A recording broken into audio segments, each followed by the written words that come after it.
US President Joe Biden announced he will pledge $500 million to Brazil's Amazon Fund, pending congressional approval. The measure was announced at the 2023 Major Economies Forum on Energy and Climate. The announcement comes right after Lula's trip to China and after his declarations about the Russia-Ukraine war that worried Brazil's traditional allies in the West. But Biden's announcement may not be a direct response, as the US had already signalled its intention to join the Amazon Fund earlier this year. The US had offered just $50 million to the Amazon Fund during Lula's visit to Washington, but the lack of stronger commitments frustrated many observers. Lula travelled to Shanghai and Beijing last week to launch what his administration called a rebirth of Brazilian-Chinese relations, which were strained during the Jair Bolsonaro years. During his visit to China, Lula reiterated that Brazil and China could help broker peace in Ukraine thanks to their non-alignment with the US, but Washington sees this view as tacitly ceding ground to Russia. But before getting into that, I'd like to invite you to subscribe to our YouTube channel and click the bell icon so you don't miss any updates. And also, I'd like to invite you to check out the Brazilian Report, the journalistic engine behind this video. Go to brazilian.report/subscribe and find the option that best suits your needs.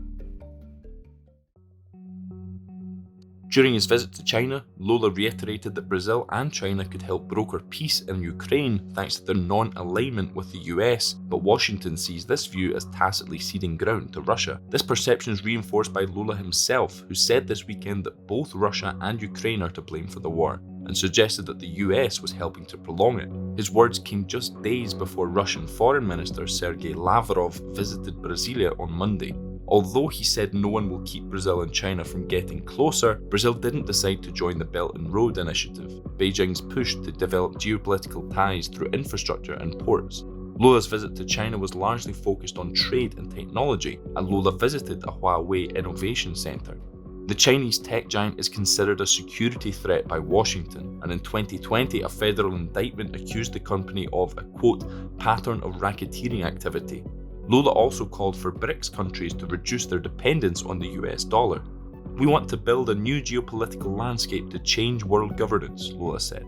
Brazilian Finance Minister Fernando Haddad added that Brazil also wants strong ties with the US, but noted with regret that some American companies made the decision to leave Brazil recently. As tensions between the US and China rise, Washington is growing wary of where Brazil stands. Some fear that Lula may be using Brazil's long-standing tradition of foreign policy independence to indirectly bolster the international standing of Russia and China. John Kirby, a spokesman for the US National Security Council, accused Lula of, quote, parroting Russian and Chinese propaganda without at all looking at the facts. After that, Lula toned down his messaging and condemned Russia's violation of Ukraine's territorial integrity. Invited to the next G7 meeting in May, Lula will have the opportunity to recalibrate his discourse and put Brazil's relationship with the US and other Western powers back on track. But will he? We'd like to introduce you to our latest release, our exclusive report on the first 100 days of Luiz Inácio Lula da Silva's third term as Brazilian president. Lula's 100 days, myriad challenges and unforced errors is a valuable strategic tool that brings you in-depth analysis from our experts on the most important issues from the beginning of Lula's administration. In this exclusive report, you'll find insights and analysis on the government's support base in Congress, Brazil's return to foreign policy, fiscal, economic and environmental challenges, as well as how the administration is tackling social media regulation and planning to fight hunger. Don't miss this opportunity and use the coupon to get a 20% discount on the report. Enjoy your read.